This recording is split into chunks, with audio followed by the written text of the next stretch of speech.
So you've finally set up your Plex server. You got all your movies, TV shows, everything there ready to go, but you want a little bit more. And you're thinking of maybe upgrading to Plex Pass to give you all these features, but should you pay for it?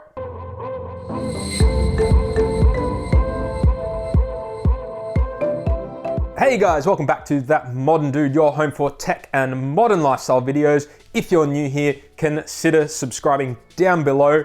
But without further ado, let's get into the video. Today we are talking about Plex Pass. This is Plex's paid service that adds a lot of extra capabilities and features to your Plex media server. Price-wise, it's pretty affordable at $6.49 a month, $49.99 for a year, or if you want to go all out, you can pay $149.99 for a full lifetime subscription. So when you compare that to, say, paying for Netflix or Hulu or any of those sort of subscription services, it is pretty on par, considering you're probably not going to be using them if you have a Plex server. For that money, do you really get enough features to warrant the cost? Well, first up, let's just go through the features. So there are a number of features for music, but we're not going to really touch on that because the majority of people I know don't use Plex for music. They use Spotify, Apple Music, or whatever. So we'll skip over that. Number one, and this is in no particular order, you get TV and movie extras. So like when you buy the DVD or the Blu-ray and you got that second disc or whatever, and you got interviews and making ofs and all that sort of stuff,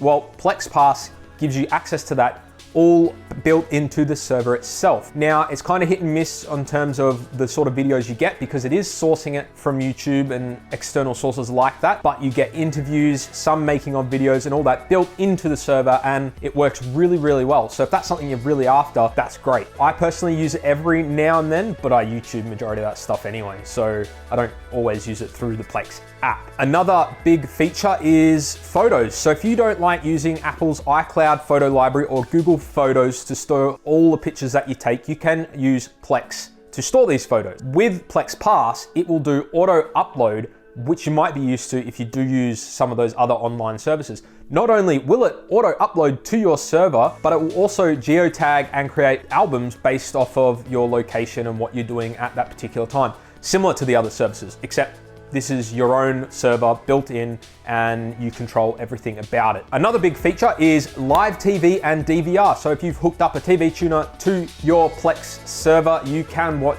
live TV on it and record that to the server as well. So if that's something you're into, that comes in with Plex Pass. Plex Pass will also unlock the mobile apps. Unfortunately, if you download the Plex app on iPhone or an Android device, whether that's on a tablet or phone, it will restrict video watching to just 1 minute unless you pay for an in-app purchase or you have Plex Pass enabled. So it will unlock those apps, and that leads us on to the biggest feature of Plex Pass, which I think is the main reason why the majority of people would go out and buy, and that is offline syncing.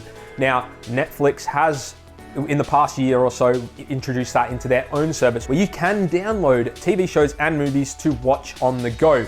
Great for if you travel a lot and are on planes where you can't watch that sort of stuff. Well, with Plex Pass, you can do that as well. So you can download TV shows or movies straight to your phone, tablet, laptop, and watch them on the go. So if you are someone who travels a lot, or you know you're going to be away from internet connection or a reliable internet connection, you can just download as many shows and movies as you want so you can continue to binge your favorite shows when you're away from those sorts of services. And there is a lot more features involved with Plex Pass. I'll leave the link down below if you want to check out the full list. But these are the major ones that I think would contribute to going out and purchasing it. It is a little bit pricey considering you can get Netflix for less than that per month. That will give you access to other shows and all that sort of stuff. So you are paying quite a lot for just technical features. So it is important that one of those features would be super important to you before making the purchase.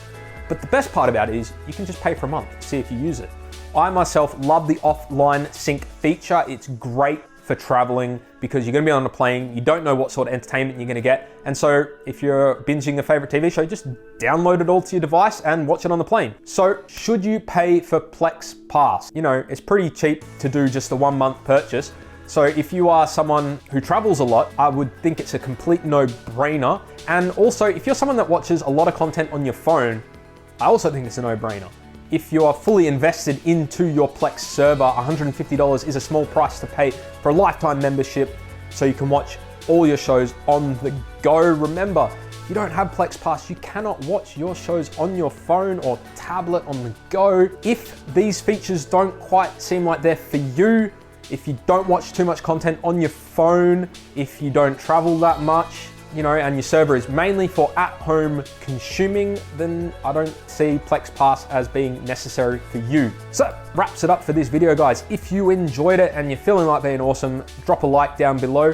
Also, leave a comment as well about what you use your Plex server for, and if you have Plex Pass as well. I'd love to know what everyone is sort of rocking down below. Yeah, that's pretty much it, guys. I'll see you guys in the next video. Peace.